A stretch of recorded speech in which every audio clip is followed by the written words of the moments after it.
Good afternoon, friends.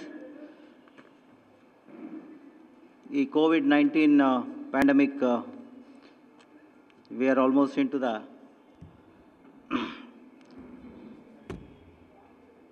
peak of cases.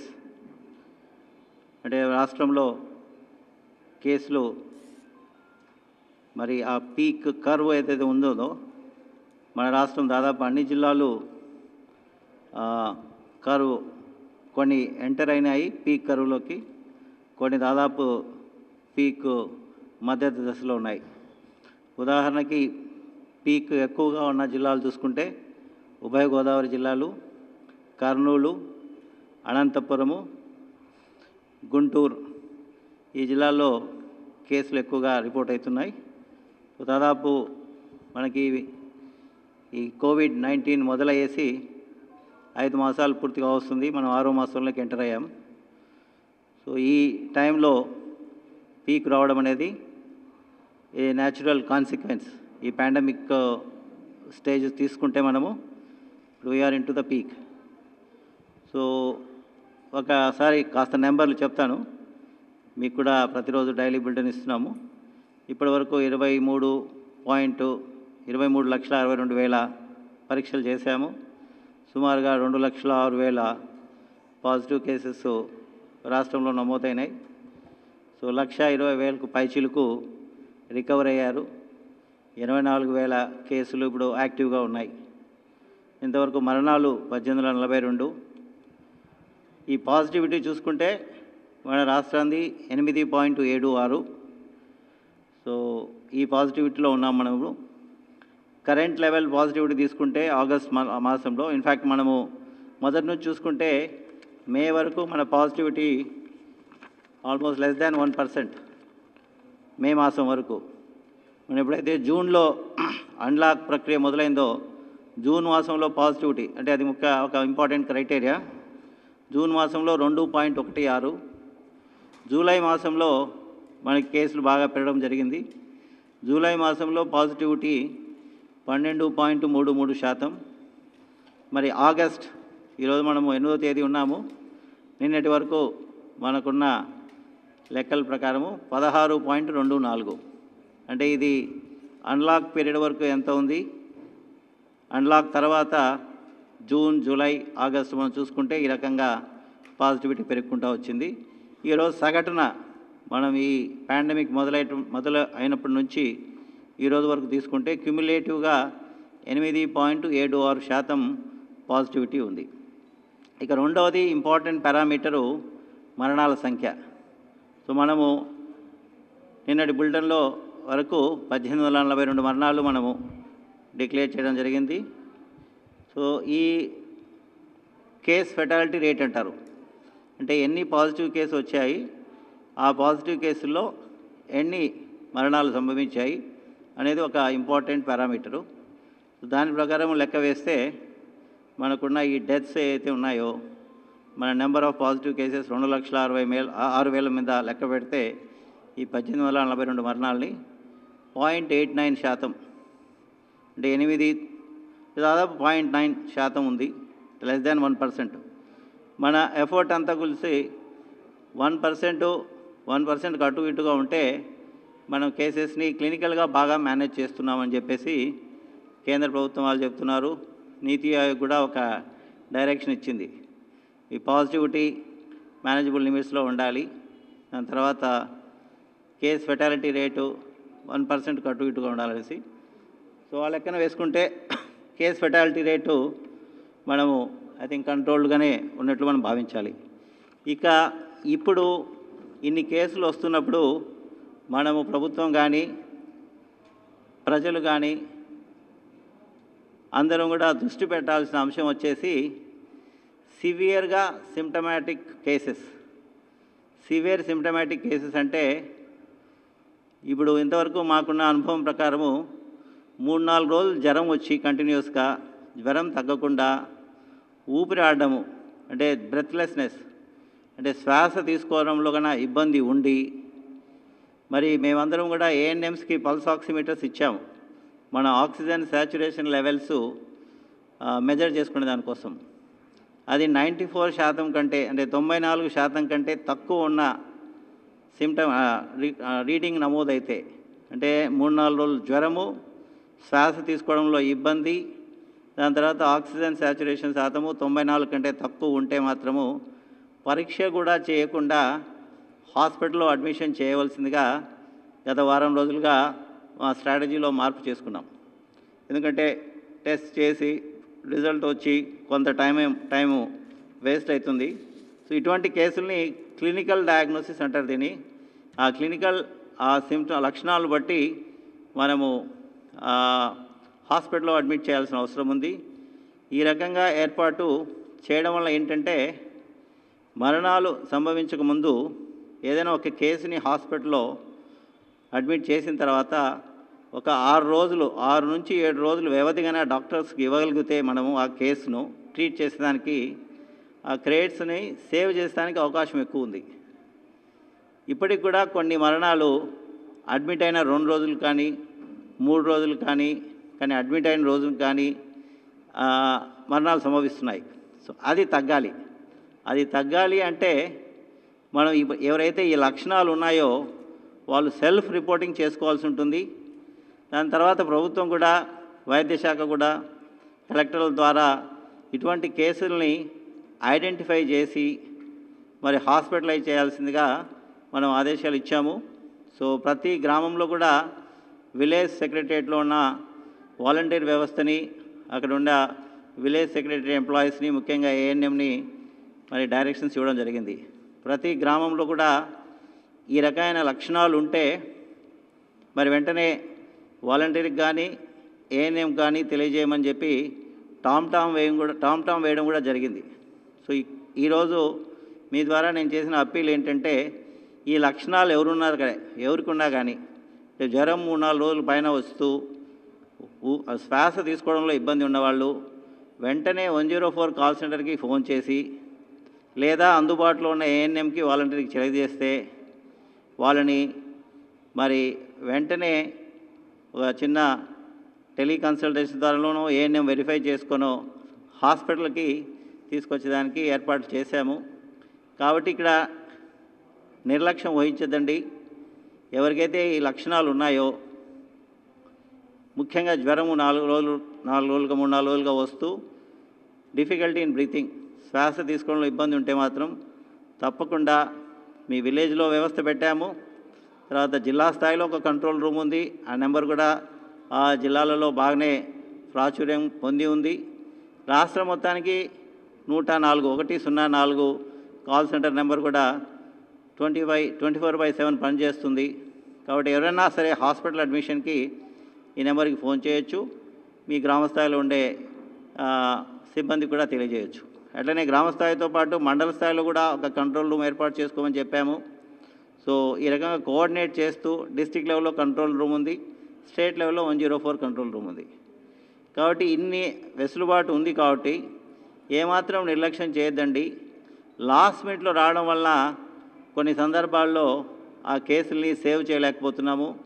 So నా యొక్క విజ్ఞప్తి, అప్పీల్ రాష్ట్ర ప్రజలందరికీ, ఈ 3 సిమ్టమ్స్ జ్వరము, తర్వాత బ్రెత్లెస్నెస్, శ్వాస తీసుకోవడంలో ఇబ్బంది, మీ ఆక్సిజన్ శాచురేషన్ లెవెల్ మరి 94 కంటే తక్కువ ఉంటే మాత్రం వెంటనే హాస్పిటల్లో చేరవలసిందిగా కోరుచున్నాను. ఇక ఇప్పుడు వచ్చేసి ఈ రకంగా సిమ్టమాటిక్ కేసెస్ని హాస్పిటల్లో చేర్చుకుంటూ మనం క్లినికల్గా ఈ పేషెంట్స్ని, ఈ పాజిటివ్స్ని, ముఖ్యంగా సీవియర్ కేసెస్ని ఎలా మేనేజ్ చేసుకోవడం అనేది ప్రధానమైన ఉద్దేశం, ఇప్పుడు ప్రధానమైన అంశము. So clinical management of the positive cases, ముఖ్యంగా సివియర్లీ సిమ్టమాటిక్ కేసెస్. సో దీంట్లో ఏదైనా మరణం సంభవిస్తే అంటే మా ఎఫర్ట్ అంతా మరణాల శాతము, మరణాల సంఖ్య తగ్గించడానికి మరి పూర్తి స్థాయిలో ప్రయత్నం చేస్తున్నాము. మన నెంబర్స్ కూడా మనం చేసే ఎఫర్ట్కి కొంత తార్కాణము. సో సేవింగ్ లైఫ్స్ అనేది ఇంపార్టెంట్గా పెట్టుకున్నాము హాస్పిటల్స్లో. ముఖ్యంగా ఏదైతే క్రిటికల్ కేసెస్ని ట్రీట్ చేసే హాస్పిటల్స్, మన గవర్నమెంట్ జనరల్ హాస్పిటల్స్ కానీ, private medical college teaching hospitals కానీ, మిగతా జిల్లా స్థాయిలో ఉండే ప్రైవేట్ హాస్పిటళ్ళు, ఆరోగ్యశ్రీ హాస్పిటల్ అన్నిటికీ కూడా ఈ మరణాన్ని సంభవించేటప్పుడు ఒక 3 అంశాలని ప్రధానంగా చూస్తున్నాము. అంటే ఏదైనా మరణాలు కొన్ని సంభవిస్తాయి తప్పకుండా ఈ కోవిడ్-19 పాండమిక్లో. కనీసము 6 రోజులన్నా ఆ మనిషి కానీ ఆ పాజిటివ్ కేసు కానీ హాస్పిటల్లో ఉండేదానికి అవకాశం వచ్చిందా లేదా, అంటే 6 రోజులకు ముందు మరణం సంభవిస్తే ఎక్కడో లోపం ఉందనేసి కలెక్టర్లకు చెప్తున్నాము, జిల్లా వైద్యాధికారులకు చెప్తున్నాము. సో ఫీల్డ్ స్థాయిలో ఉండే సిబ్బంది మాత్రము సిమ్టమ్స్ వచ్చిన వారిని వెంటనే హాస్పిటల్లో చేర్పించేస్తే ఈ 6 రోజుల కాల వ్యవధి అనేసి మన డాక్టర్లకి మనం ఇవ్వచ్చు. 6 రోజుల కంటే ముందు అయిందంటే మాత్రము అక్కడెక్కడ పొరపాటు అయిందో చూసుకోమని చెప్పడం జరుగుతుంది. రెండవది, మనం ఇవ్వాల్సిన క్లినికల్ ప్రోటోకాల్, అంటే కేంద్ర ఆరోగ్య మంత్రిత్వ శాఖ ఇచ్చింది కానీ WHO ఇచ్చిన ప్రోటోకాల్స్ కానీ మనము ఆ కేసులో కేస్ షీట్ ప్రకారము ఫాలో అయినామా లేదా, అంటే ఏ రకమైన వైద్యాలు ఇవ్వాలి, వైద్యానికి ఏమాత్రము వెనుకాడడం లేదు. మనకి అందుబాటులో వచ్చిన రెమ్డెసివిర్ ప్రతి హాస్పిటల్లో ఎక్కడైతే క్రిటికల్ కేసు ఉన్నాయో అక్కడ ఉంచడం జరిగింది. ఇంకోటి టోసిలిజుమాబ్ అని ఇంకొక మందు కూడా వచ్చింది, సో దీన్ని కూడా పెట్టడం జరిగింది. సో ఇవన్నీ ఇస్తున్నారా, మొదట స్టీరాయిడ్స్ ఇస్తున్నారా, అవసరమైన చోట యాంటీకోయాగులేట్స్ ఇస్తున్నారా, చివరిలో రెమ్డెసివిర్ ఇస్తున్నారా, ఇవన్నీ ఈ ప్రోటోకాల్ జరిగిందా లేదా చూస్తున్నాము. మూడవది, మరణము సంభవిస్తే ఆ మరణం వెంటిలేటర్ మీదనే సంభవించాలి, అంతేగాని ఆక్సిజన్ బెడ్ మీద సంభవించకూడదు, జనరల్ వార్డులోనే బెడ్ మీద సంభవించకూడదు అని చెప్పి అది కూడా థర్డ్ పారామీటర్గా, అంటే 6 days టైం ఉందా లేదా, అన్ని ట్రీట్మెంట్ ప్రోటోకాల్స్ ఫాలో అయినామా లేదా, whether the last attempt to save any person would be trying through వెంటిలేటర్లో పెట్టామా లేదా, ఈ 3 పారామీటర్స్ను దృష్టిలో పెట్టుకొని ప్రతి మరణాన్ని కూడా విశ్లేషించవలసిందిగా కలెక్టర్లకు ఆదేశాలు ఇచ్చాము, హాస్పిటల్ సూపరింటెండెంట్కి కూడా ఆదేశాలు ఇచ్చాము, కింది స్థాయిలో ఉండే వాళ్ళకు కూడా చెప్పడం జరిగింది. సో దీనివల్ల కొంత మార్పు, కొంత మెరుగుదల కనపడుతుంది. కొన్ని జిల్లాల్లో మరణాల సంఖ్య తగ్గుతుంది, ఎందుకంటే ఎప్పుడైతే మనం ఈ పారామీటర్స్ మానిటర్ చేస్తున్నామో సిబ్బంది కూడా కింది స్థాయిలోనూ ఆసుపత్రి స్థాయిలోనూ కొంత అప్రమత్తం అవుతున్నారు. అంతేకాకుండా పబ్లిక్కి ఫెసిలిటేట్ చేసేదానికోసము 104 కాల్ సెంటర్ పెట్టాము. ఇప్పుడు మీ అందరికీ తెలుసు ఇది రాష్ట్ర స్థాయిలో పనిచేస్తుంది. సో ఇక్కడికి వచ్చిన ముఖ్యంగా 2 ప్రధానమైన సర్వీసులు ఉన్నాయి. ఎవరైనా సరే కొంత ఇన్ఫర్మేషన్ అడుగుతున్నారు, మాకు దగ్గరలో టెస్టింగ్ సెంటర్ ఎక్కడుంది, దగ్గరలో ఆసుపత్రి ఎక్కడుంది, సో ఏమి చేయాలనేసి. ఇక్కడ డాక్టర్స్ కూడా ఉన్నారు 104 కాల్ సెంటర్లో. ఎవరైతే కాల్ చేస్తున్నారో ఆ కాల్ ప్రకారము వాళ్ళకి ఏమైనా సరే టెస్ట్ గురించి, తర్వాత హాస్పిటల్ అడ్మిషన్ గురించి ఏదైనా కాల్ వచ్చిందంటే అక్కడ ఉండే డాక్టర్సు వాళ్ళతో టెలికన్సల్టేషన్ చేసి మరి టెస్ట్ అవసరమా, హాస్పిటల్ అడ్మిషన్ అవసరమా అని చెప్పి ఒక రిక్వెస్ట్ లాగా రైజ్ చేసి అది జిల్లాలకు పంపిస్తున్నాం. జిల్లా లెవెల్లో కూడా 24/7 పనిచేసేదానికి 3 షిఫ్ట్స్లో స్టాఫ్ని పెట్టాము. ఏ జిల్లాకు సంబంధించిన రిక్వెస్ట్ని ఆ జిల్లా కేంద్రానికి పంపించి అక్కడి నుంచి వాళ్ళకి టెస్ట్ జరిగిందా, తర్వాత హాస్పిటల్ అడ్మిషన్ అవసరం ఉంటే హాస్పిటల్ అడ్మిషన్ జరిగిందా అనే విషయాన్ని కూడా మానిటర్ చేస్తున్నాము. ఒకసారి ఒక రిక్వెస్ట్ రైజ్ చేసిన తర్వాత, అంటే టికెట్ రైజ్ చేయడం అంటారు, అది టెస్ట్ శాంపుల్ తీసుకొని ఐడి జనరేట్ అయినంత వరకు, శాంపుల్ ఐడి జనరేట్ అయినంత వరకు ఇక్కడ ఆ రిక్వెస్ట్ అట్లనే పెండింగ్లో కనపడుతుంది. అట్లనే హాస్పిటల్ అడ్మిషను అయ్యేంత వరకు పాజిటివ్ కేసు ఇక్కడ రిక్వెస్ట్ పెండింగ్లో ఉంటుంది. ఒకసారి హాస్పిటల్ అడ్మిషన్ అయ్యి అక్కడ పేషెంట్ ఐడి జనరేట్ అయిన తర్వాత ఈ రిక్వెస్ట్ ఇక్కడ క్లోజ్ చేయడం జరిగింది. ఇది 104 కాల్ సెంటర్ మాత్రము అందరూ ఉపయోగించవలసిందిగా కోరుచున్నాను.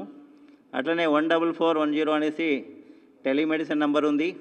దీనికి ఫోన్ చేసినా కూడా ఈ హాస్పిటల్ అడ్మిషన్ కానీ, అంటే అది 14410 కోవిడ్తో పాటు నాన్ కోవిడ్ ఆరోగ్య సమస్యలకు కూడా అది ఉపయోగపడుతుంది.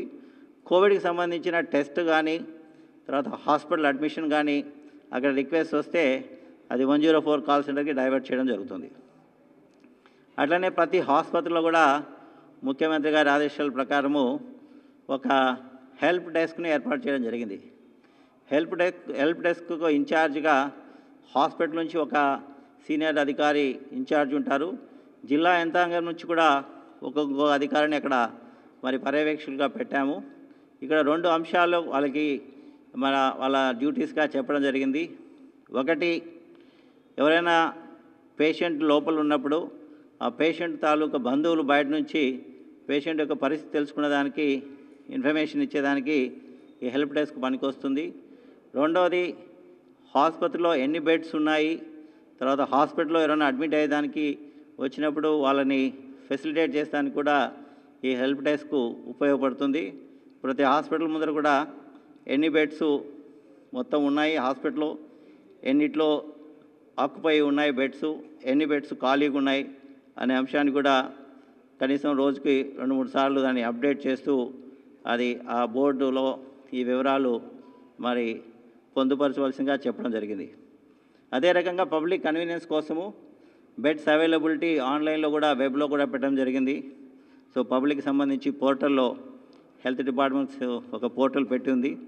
దాంట్లో కూడా ఒక్కొక్క హాస్పిటల్లో బెడ్స్ ఎన్ని ఉన్నాయని కూడా మరి ఆ సమాచారం కూడా పెట్టడం జరిగింది.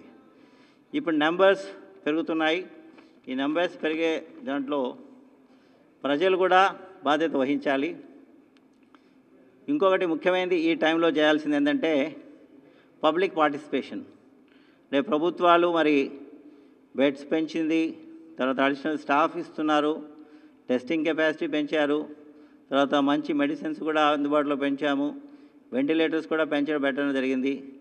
ప్రజలు మరి వాళ్ళ బాధ్యత ఏందనేసి ఒకసారి వాళ్ళు కూడా గుర్తు చేసుకోవాలి. సో ఈ టైంలో ప్రతి ఒక్కరూ మరి వాళ్ళకుండే కవచాలు వచ్చేసి 3 ఉన్నాయి. అంటే కోవిడ్ ఈ వైరస్ దాదాపు ఎవరిని స్పేర్ చేయదు, అందరూ ఈక్వలే ఈ కోవిడ్ వైరస్కి. మనం జాగ్రత్త లేకపోతే మనం ఈ వైరస్ బారిన పడతాం. సో మనం ఈ వైరస్ బారి నుంచి తప్పించుకోవాలంటే మాత్రం మనకు ఉండేటి 3-4 ప్రధానమైన రక్షక కవచాలు. ఒకటి వచ్చేసి పబ్లిక్ ప్లేస్కి కానీ మీ ఇంటి నుంచి బయటికి వచ్చినప్పుడు తప్పనిసరిగా మాస్క్ ధరించాలి. ఇంట్లో ఉన్నప్పుడు పర్వాలేదు, కానీ ఇంట్లో ఒకవేళ పాజిటివ్ కేసు ఉంటే ఇంట్లో కూడా మనం పెట్టుకోవాల్సిన అవసరం ఉంది. కానీ ఇంట్లో పాజిటివ్ కేసు లేనప్పుడు ఇంట్లో పెట్టుకోవాల్సిన అవసరం లేదు. మనం బయటికి వచ్చినప్పుడు మాత్రము తప్పకుండా మాస్క్ విధిగా మనం పెట్టుకోవాలి మన ఆరోగ్యం గురించి. అది మన చేతిలోనే ఉంది. So everybody has to be responsible for own self అన్నమాట. ఇది లేకపోతే మాత్రం ప్రాబ్లం వస్తుంది. ఎందుకంటే అవతల వ్యక్తికి కోవిడ్ ఉన్నా ఆయన మాస్క్ పెట్టుకొని మనం మాస్క్ పెట్టుకుంటే అతని నుంచి మనకి మరి ఈ వైరస్ వచ్చేదానికి అవకాశాలు 90% తగ్గిపోతాయి. రెండవది వచ్చేసి ఫిజికల్ డిస్టెన్సింగ్. మనం బయటకు వచ్చినప్పుడు, ఎందుకంటే 80 to 85% of the cases asymptomatic. అవతల వ్యక్తికి కోవిడ్ ఉన్నా కూడా సిమ్టమ్స్ లేకపోవడం వల్ల మనం కోవిడ్ లేనట్లు భావించే ప్రమాదం ఉంది. కాబట్టి మనకు తెలిసిన వ్యక్తి కావచ్చు, మన క్లోజ్ ఫ్రెండే కావచ్చు, మన బంధువే కావచ్చు, మన పై అధికారే కావచ్చు, అందరికీ దగ్గర జాగ్రత్తగా ఉండాలి. మనం 6 అడుగులకు దూరం కానీ తప్పకుండా మెయింటైన్ చేయాల్సిన అవసరం ఉంది. ఇక మూడవది తరచుగా మన చేతులు కడుక్కోవడం. ఈ 3 SMS అని ఇవి చాలా అబ్రివేషన్స్ వాట్సాప్లో చూస్తున్నాము. దయచేసి అందరూ వీటిని విధిగా పాటించవలసిందిగా కోరుచున్నాను. ఎందుకంటే కేసెస్ లోడ్ ఎక్కువ ఉంది కాబట్టి సో మనకి వైరస్ వేరే వాళ్ళ నుంచి వచ్చే అవకాశాలు చాలా ఎక్కువగా ఉన్నాయి. దయచేసి నెక్స్ట్ రాబోయే 6 నెలల కాలం మాత్రము ఈ వైరస్ వ్యాప్తి తగ్గేంత వరకు, ఏదైనా వ్యాక్సిన్ వచ్చేంత వరకు ఈ మాస్క్ అనేది మన దైనందిన జీవితంలో ఒక ప్రధానమైన, అంటే మనం వేసుకునే బట్టలు ఎంత ముఖ్యమో మనం మాస్క్ కూడా మనం వేసుకుంటే ఒక రక్షక కవచం అని మరి భావించవలసిందిగా అందరికీ కోరుతున్నాం. These are all called as non pharmaceutical public health measures. అంటే దీంట్లో మందేం లేదు, ఇవన్నీ non pharmaceutical, non medical public health measures. దయచేసి ఈ 3 తప్పనిసరి. అదే this is called as COVID appropriate behaviour. అంటే కోవిడ్ క్రమశిక్షణ అనుకోండి. ఈ క్రమశిక్షణ లేకుంటే మాత్రం మన జోలికి కోవిడ్ తప్పకుండా వస్తుంది. దీని గురించి అవేర్నెస్ పెంచేదానికోసము యూనిసెఫ్తో భాగస్వామ్యం పెట్టుకొని యూనిసెఫ్ సహాయంతో మనం రిస్క్ కమ్యూనికేషన్ అనేది మనకు దాదాపు ఒక 7-8 డిపార్ట్మెంట్ ద్వారా ఈ కార్యక్రమాన్ని చేస్తున్నాము. ఒకటి మనకి అందరికీ తెలుసు, మహిళా స్వయం శక్తి సంఘాలు సెర్ప్ ద్వారా మరి యూనిసెఫ్ సహాయంతో సెర్ప్లో ఉండే స్వయం శక్తి సంఘాల మహిళా సభ్యులందరికీ కూడా దీని గురించి మెసేజెస్ పంపించడం జరిగింది. సుమారుగా 83 లక్షల మంది వాళ్ళు ఉన్నారు. అలాగనే మెప్మా మరి పట్టణ ప్రాంతాల్లో ఉండే పేదరికంలో ఉండే మహిళా మెప్మా సంఘాల వాళ్ళందరికీ కూడా మెప్మా ఆర్గనైజేషన్ ద్వారా దాదాపు 20 లక్షల మంది వాళ్ళకు కూడా ఒక రౌండ్ ట్రైనింగ్ అయిపోయింది. ఐసిడిఎస్లో అంగన్వాడీ టీచర్స్ కానీ అంగన్వాడీ వర్కర్స్ కానీ ఆయాస్ కానీ సుమారుగా 1,10,000 మంది ఉన్నారు. వీళ్ళందరూ కలిసి సుమారుగా 6 లక్షల మరి ప్రెగ్నెంట్ మదర్స్ కానీ బాలింత మదర్స్ కానీ వాళ్ళు ఈ న్యూట్రిషన్ సపోర్ట్ చేస్తున్నారు. సో ఈ 1,00,000 మంది ద్వారా ఈ 6 లక్షల మదర్స్కి కూడా ఈ మెసేజెస్ పంపిస్తున్నాము.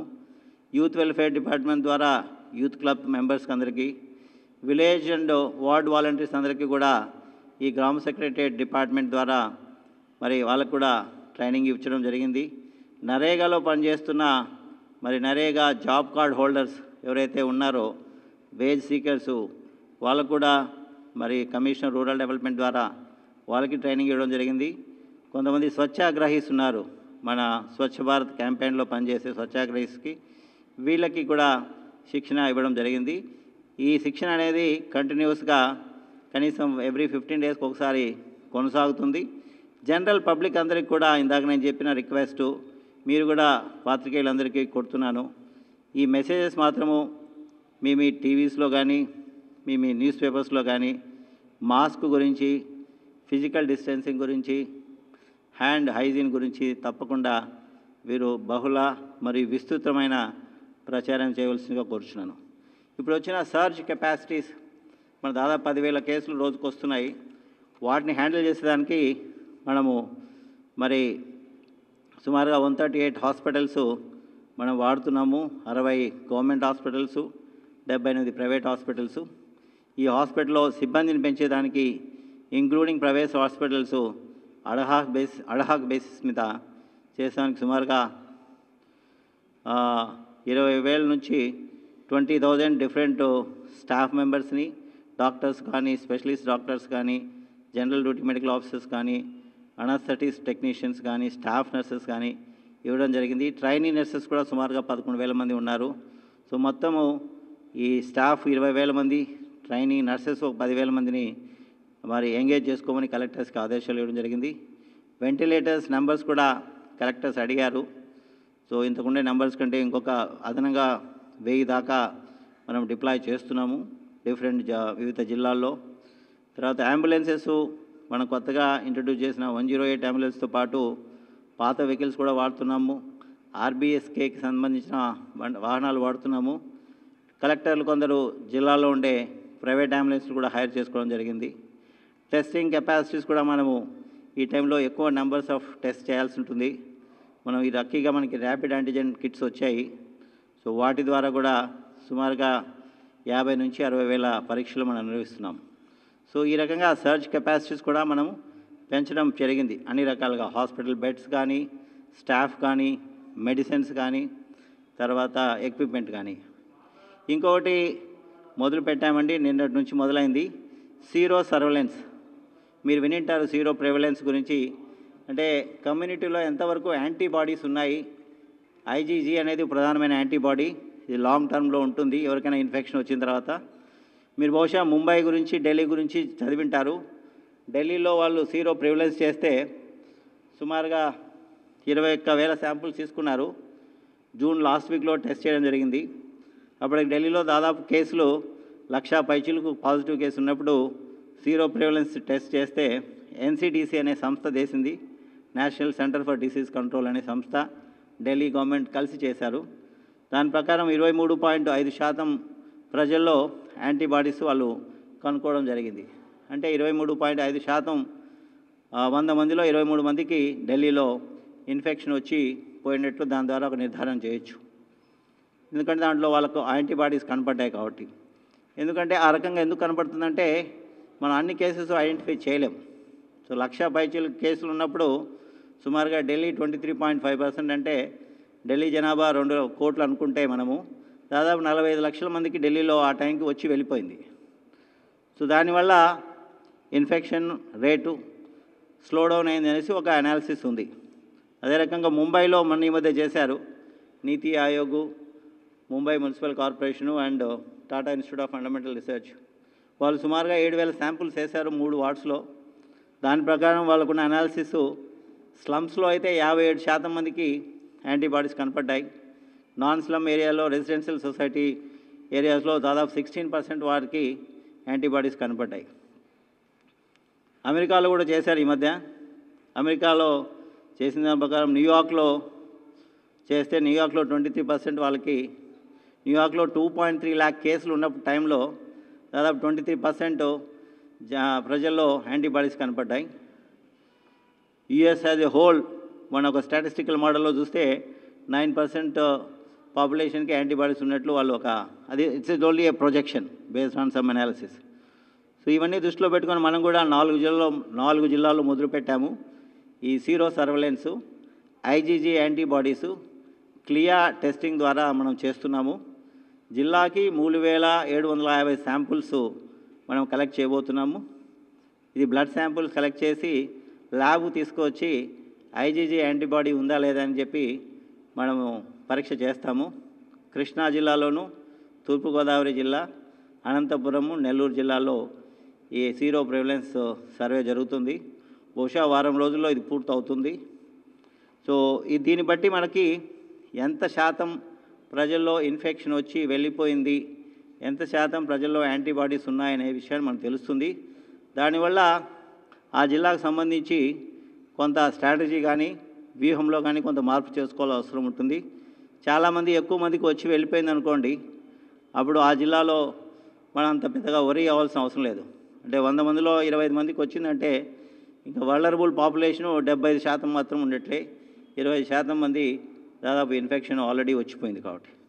సో ఈ రకంగా ఈ సీరో ప్రివలెన్స్ సర్వే కూడా చేయడం జరుగుతుంది. చివరిగా నేను చెప్పదలుచుకునే విషయము, ఈ స్టేజ్ ఆఫ్ ఇన్ఫెక్షన్స్లో మనం అందరం కూడా రెన్యూడ్ ఫోకస్ ఉండాలి మన హైజీన్ మీద, పబ్లిక్ ఫిజికల్ డిస్టెన్సింగ్ మీద. సో ప్రజలు చేయాల్సిన బాధ్యత మాత్రము, జాగ్రత్తలు మాత్రం ఇవి: మాస్క్ పెట్టుకోవడం కానీ, క్రౌడెడ్ ప్లేసెస్కు పోకుండా ఉండడం కానీ.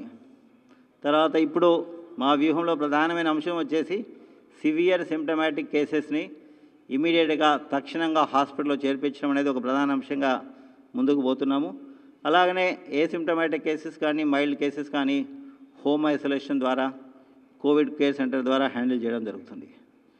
సో ప్రతి గ్రామంలో కానీ, ప్రతి వార్డులో కానీ అక్కడుండే ప్రజలే వాళ్ళలో ఎంతమంది మాస్క్ పెట్టుకుంటున్నారు బయటకు వచ్చినప్పుడు అనే విషయాన్ని వాళ్ళు కూడా సొంతంగా, అంటే కమ్యూనిటీనే మానిటర్ చేసుకుంటే మంచిది. సో ఆ రకమైన కార్యక్రమాలు కూడా ప్రజలకు తెలియజేయాలని చెప్పేసి యూనిసెఫ్ ద్వారా తొందరలో ఒక కార్యక్రమం చేపట్టబోతున్నాం ఈ మాస్క్ వేరింగ్ మీద, ఈ ఫిజికల్ డిస్టెన్సింగ్ మీద. ఆ వివరాలు కూడా నెక్స్ట్ వీక్లో బహుశా దాన్ని స్టార్ట్ చేసే అవకాశం ఉంది. సో ఇది ప్రధానంగా ప్రజలు జాగ్రత్తగా ఉండాలి. ఎవరైతే సిమ్టమ్స్ ఉన్నాయో, నేను మొదట్లో చెప్పినట్లు జ్వరము 4-5 రోజులు, 3-4 రోజుల నుంచి జ్వరము, శ్వాస తీసుకోవడంలో ఇబ్బంది, ఆక్సిజన్ శాతం 94 కంటే తక్కువ ఉంటే మాత్రం దయచేసి మీ విలేజ్ వాలంటీర్కి, వార్డు వాలంటీర్కి తెలియజేసి ఆ వ్యవస్థ ద్వారా అయినా హాస్పిటల్లో చేరండి. 104 కాల్ సెంటర్కి ఫోన్ చేసి మీ వివరాలు మాకు తెలియజేస్తే వెంటనే జిల్లా కంట్రోల్ రూమ్ ద్వారా మిమ్మల్ని మళ్ళీ ఫోన్ చేసి మిమ్మల్ని హాస్పిటల్లో చేర్చడానికి, మీ లైఫ్స్ సేవ్ చేయడానికి ప్రయత్నం చేస్తామని తెలియజేస్తున్నాం. Thank you.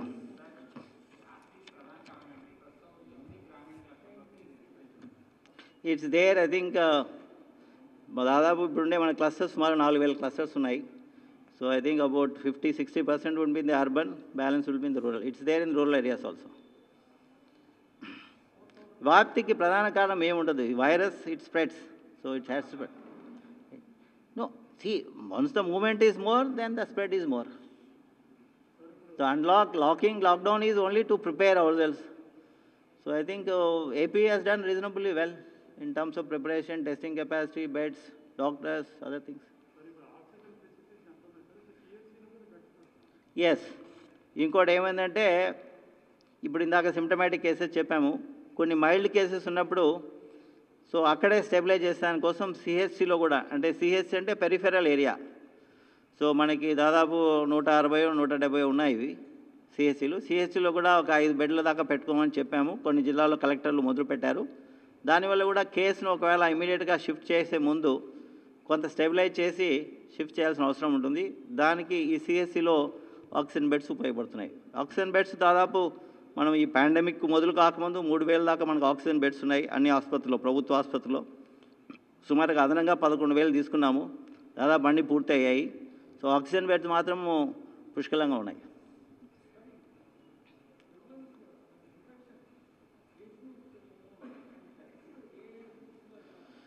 అంటే డెత్స్ ఓవరాల్గా యూనివర్సల్ ఫినామినా వచ్చేసి అబౌవ్ 60 కోమార్బిడిటీ ఉన్నా లేకపోయినా ఇది హై రిస్క్ గ్రూప్. మన రాష్ట్రానికి వచ్చేసి 40 years with comorbidity is also a high risk group. So ప్రధానంగా 60-70% ఆఫ్ ద డెత్స్ ఈ 2 కేటగిరీలో ఉన్నాయి. మిగతా 30% లెస్ దాన్ 40%లో కూడా కనపడుతున్నాయి, 40 yearsలో కూడా కనపడుతున్నాయి, 40 yearsలో కూడా ఉన్నాయి. So it's really behaving differently in different people.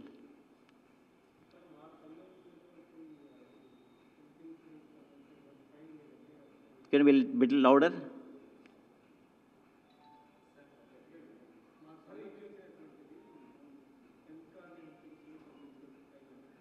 Okay. I think అది నా దగ్గర ఉంది. I think there is some small issue. I think we will clear it. There is no issue on that. No. వాళ్ళకి 15% శాతం పెంచాం, ఫైనాన్స్లో agree అయ్యారు. They wanted more.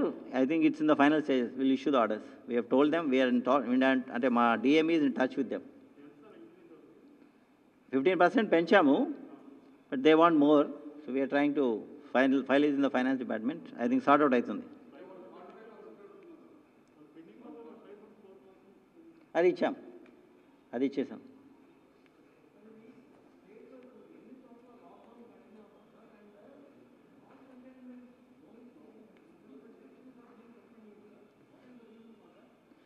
It's a national policy. Lockdown continues in the containment clusters.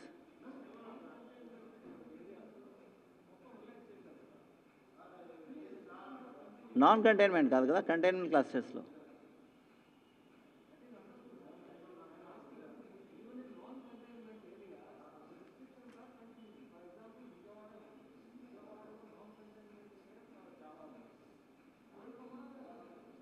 I think it's the local administration has taken a call depending on the number of cases. We don't use the word lockdown. We only call it as a cluster containment measures.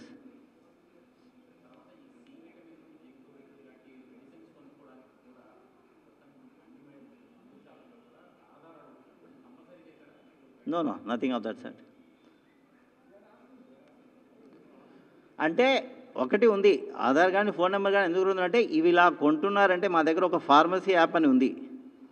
Pharmacy app వచ్చేసి మొదట్లో fever సంబంధించి ఏదైనా మందులు తీసుకుంటే paracetamol కానీ డోలా కానీ వీళ్ళు hospital రాకుండా ఇంకా కొద్దిగా హెసిటేట్ చేస్తున్నారని ఆ ఇన్ఫర్మేషన్ ద్వారా ఆ డీటెయిల్స్ కనుక్కొని వాళ్ళకి ఫోన్ చేసేవాళ్ళం మేము, ఎందుకు మీరు కొన్నారు, మీకు ఫీవర్ ఉందా అనేసి. ఇప్పుడు ప్రతి ఒక్కరూ మెడిసిన్ ఈ జింకోవిట్ వైటమిన్స్ ఎందుకు తీసుకున్నారంటే ఈ కోవిడ్కి సంబంధించి ఇమ్యూనిటీ పెంచేదానికోసము, ఆరోగ్యంగా ఉండేదానికోసం అని అనుకుంటూ బహుశా వాళ్ళ నుంచి వివరాలు తీసుకోవడానికి, అంతే. It's not that.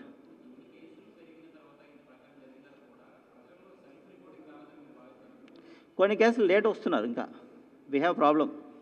అంటే వన్ డే హాస్పిటల్ చేరి వాళ్ళు ఏంటంటే స్ట్రైట్గా గవర్నమెంట్ హాస్పిటల్కి వస్తే బాగుంటుంది, వాళ్ళు ఏదో వాళ్ళకి తెలిసిన డాక్టర్ దగ్గరికి పోవడము, వాళ్ళకి అవగాహన లేకపోవడము, ఏదో మామూలు జ్వరం అనుకోవడము, ఫైనల్గా బ్రెత్లెస్నెస్ వచ్చిందంటే అప్పటికే డ్యామేజ్ జరిగినట్లు. సో బ్రెత్లెస్నెస్ ఇదే సీరియస్ సిమ్టమ్. దయచేసి ఎవరికైతే బ్రెత్లెస్నెస్ ఉందో ఇంకా వాళ్ళు ఏమీ ఆలోచించకుండా డైరెక్ట్గా వాళ్ళకి తెలిసిన గవర్నమెంట్ కోవిడ్ హాస్పిటల్ చేర్పడం మంచిది. ఉంది, ఇంకా ఆ ప్రాబ్లం ఉంది. ఇన్ఫ్యాక్ట్ మీరు మొన్న ఎక్కడో మీ వాళ్ళే రాశారు, నాకేం కాదనుకోని లాస్ట్లో వచ్చి ఎక్కడో కడపలో ఒక ఆయన సాక్ష్యం చనిపోయాడని చూశాను నేను మీ మీడియా గ్రూప్స్లోనే. నేను మొన్న ఎక్కడో ఒక ఆయన ఏపీఓ ఇన్ ఈస్ట్ గోదావరి ఎవడో ఆయన ఏమీ చూపించకుండా లాస్ట్ మినిట్కి వచ్చాడు, చనిపోయాడు.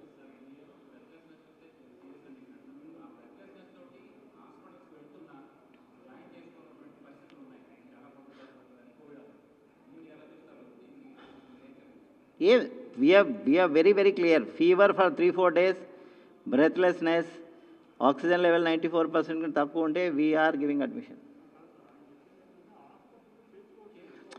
హెల్ప్ డెస్క్లు పెట్టాము, ఉన్నాయి. This are all there to facilitate. Here and there జరుగుతున్నాయి. I not this is a pandemic యార్.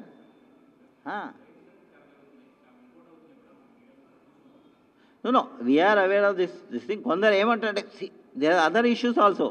ద మొమెంట్ నేను బ్రెత్లెస్నెస్ అంటే రేపటి నుంచి మీకు కూడా అనిపిస్తుంది నాకేదో రావడం లేదు. కొన్ని సైకలాజికల్ ఉంటాయి. So we have to, doctor has to assess and then decide. See our endeavour is serious కేస్కి హాస్పిటల్లో బెడ్ దొరకపోకుండా ఉండాల. నాన్ సీరియస్ కేసు ఇంట్లో అయినా హ్యాండిల్ చేయాలి. సో దానికి we have to facilitate. Non serious case వచ్చి కూడా నాకు భయం వేస్తుంది హాస్పిటల్లో పెట్టుకోవాలంటే ఇట్స్ డిఫికల్ట్ టు హ్యాండిల్. అది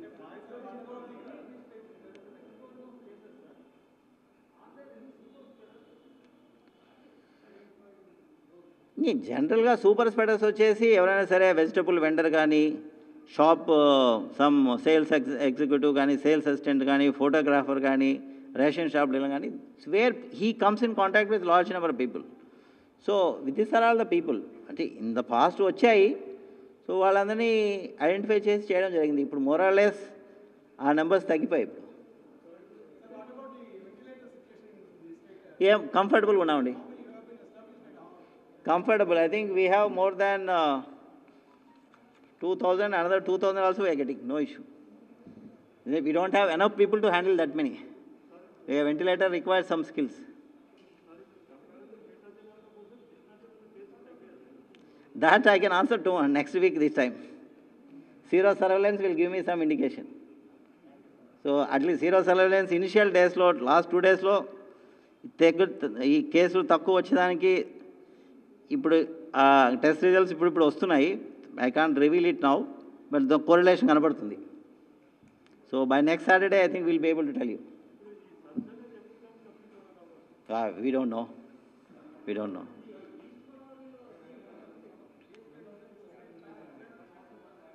పాడన్ కాదు, density 55 lakh population. It's like a big urban area, urban settle లాగా ఉంటుంది అది. So all villages also like towns. So density of the population is one reason. That's what we can think of.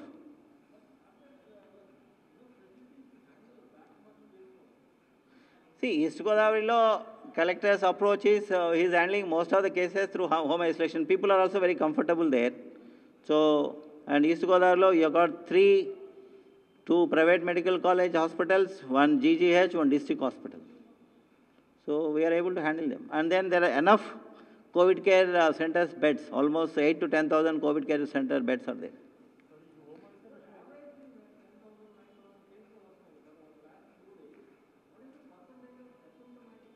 Wow, 80%. That's a universal phenomena. Our focus should be on the 10-15% which are having these symptoms. So if you handle them well, other cases, okay. So they can either be handled at home దగ్గర facility or COVID care center. That's the way to go about. We can't handle all cases in hospitals. And no system can handle. Yes. See, so this is one of the measures they are saying. కొందరు recover అవుతారని చెప్తున్నారు, కొందరు అది పెడితే ఏమైనా కొన్ని placebo effect ఉంటుంది, పెడితే బాగా కొందరు రికవర్ కావచ్చు. So but latest studies are showing it is not so effective అనేసి. But anyhow people are asking. మనకి 2 చోట క్లినికల్ ట్రయల్స్కి అఫిషియల్గా పర్మిషన్ ఉంది. మిగతా జీజీహెచ్లో కూడా we have asked them to collect plasma and then use it as emergency measure as per ethical committee recommendations.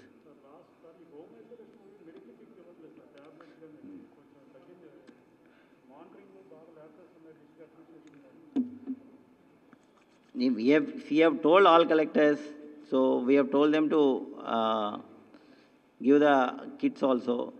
And there is a separate help desk in each collectorate for home isolated cases. Numbers ఎక్కువైనాయి కాబట్టి వాటిని pH స్థాయికి తీసుకెళ్ళి పిహెచ్లోని medical officer కూడా ఇవ్వడం జరిగింది. So వాళ్ళకి కావాల్సిన మెడిసిన్స్ పెద్దగా అవేం కాస్ట్లీ కాదు. Is all vitamin tablets, little bit of azithromycin and your paracetamol. So we are giving.